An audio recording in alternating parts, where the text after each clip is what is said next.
Hello, welcome to Merit MBA Today as part of our personal finance series. I'm joined today with Professor Barrett Slade, and I'm Bryce Reynolds-Bach. Today we're talking about real estate, and Professor Slade teaches real estate analysis for MBAs if you haven't taken it. I also hope I think for the first time we're teaching another real estate class for those who want to learn a little bit more. That's correct. But today our real focus is to understand if I should rent or I should buy.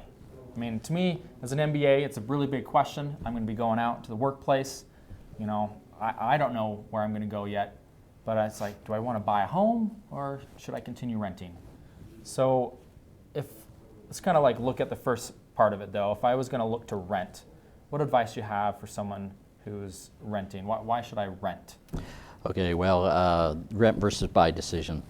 Some of the advantages of renting, probably the most prominent advantage is high mobility. You're very mobile. If you get to your employment and things don't work out, you're renting, you may lose last month's rent, maybe a deposit. You may be on the line with some future rent for a while, but usually you can get someone to assume your lease or whatever, and you can move on. If you buy, of course, that's a whole different process of unwinding an acquisition. So that's one of the main advantages of renting. The high mobility. Is there anything else that would come into renting? I mean, sometimes there's the control, right? Oh, absolutely. Well, one of the probably other advantages of renting is the maintenance costs. Sometimes maintenance is uncertain. And if you rent, usually the landlord is responsible for maintenance. Maintenance on a single-family residence averages the typical American household 1% of property value. So on a $200,000 home, that's $2,000 a year. A lot of families don't budget for that. Hot water heater goes out, dishwasher, roof leaks, etc.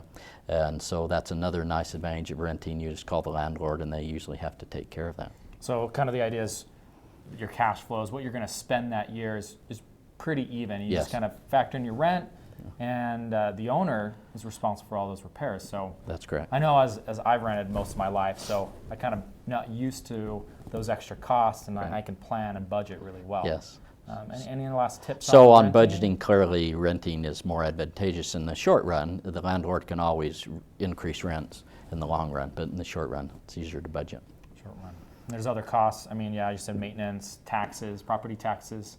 Yes, all of the usually other holding costs are borne by the landlord, like property taxes, mortgage interest. So my last question on renting is I've heard people talk about renter's insurance. Yes. Would you recommend to someone, if they're renting, should they buy renter's insurance? Absolutely. It's one of the cheapest insurances as far as in the real estate domain. It's very economical and really good insurance. Most of the time, the insurance companies will not dispute a claim on renter's insurance. Usually the amount is minuscule compared to the whole property or whatever, and it's just you need to have it if you rent. And usually your auto insurance carrier, Allstate, State Farm, all of them generally will provide you can renter's add it on insurance. to your Absolutely. insurance and for a small cost.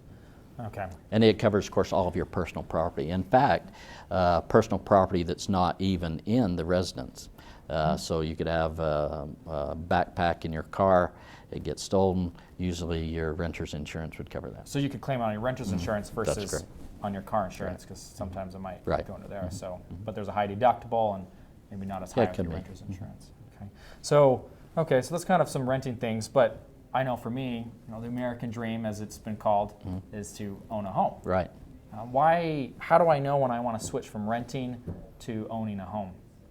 Well, that's such a personal decision. More and more people are electing to rent because of how the volatile property markets. But at the end of the day, if you want to own, some of the big advantages is potential property appreciation, plus freedom. Meaning we like having our own property. We can do with it what we want to. If we want to paint a room, we can paint a room. If we want to mow the grass, we can mow. Whatever we want to do, we're not being dictated by a landlord. But property appreciation is one of the biggest advantages. Okay. But sometimes though, I know when I've looked in buying a home, I have realtors I need to pay. Right. I have if I'm going to get a mortgage, I have mortgage fees I have to pay. Right. How long do I have to own a home, or when does? I mean, you do a lot of deep research. How long does it usually take for me to be worth it to buy a home? Generally, historically, with where properties have been appreciated at about the rate of inflation, usually the simulation analysis would say about 3 years is the break even. So if you're going to be in a property less than 3 years, usually the disposition costs of getting out of it, both buying and then selling 3 years later, will eat up any appreciation. So students go out, if they think they're going to be in just a location, a city for a couple of years, they're usually better off financially renting because the disposition costs would eat up any appreciation. Yeah. What about geography? Would you recommend? Are these hard rules for anywhere I was going to live in the United States, or would it switch? Would it change a little bit depending upon what city? Well, if you're good at forecasting appreciation, but most of us aren't that good. So usually geography is dictated by employment, and so you don't have a whole lot of, unless depending upon your employment opportunities. So one of the questions that some of the students may have is, what is the process of buying? You know, should I rent initially or should I buy right off? And I would really encourage students to not buy right off unless they're very, very familiar with the housing market in that location. So if they worked in the area, if they lived in the area, they're very familiar with the school districts, the reputations, the crime, the transportation systems. In other words, if they know the market very well and know the housing market, then it's a great time to buy, because interest rates are at historic lows. Almost all the real housing sectors are starting to show positive appreciation. It appears that we're at the trough. It's a great time to buy, but only if you're very familiar with that market. If you're not, rent for a while, and then take your time to do the due diligence, understand the market, so that you can make a very informed decision. This is the biggest financial decision that most households make, and if you make it wrong, it can take years to dig out. But if you make it right, it can really set you up and be a very pleasurable experience. That's great. Do you have any, so appreciate your time. I have one last question. Okay. About, just a small question though, if I was going to buy, should I use a realtor? How do you know when to use a realtor? Recognize that realtor is the name of a member of the National Association of Realtors. It's which is the largest trade organization in the country. So we use that name realtor very loosely. It's a generic term that we assign to agents and brokers. The question is, should we use an agent or broker? That's fine if you do, but you need to recognize that the agent and brokers are always working for the seller, both legally as well as their incentive. Their compensation is commission-based. So they have every motivation to get the highest price.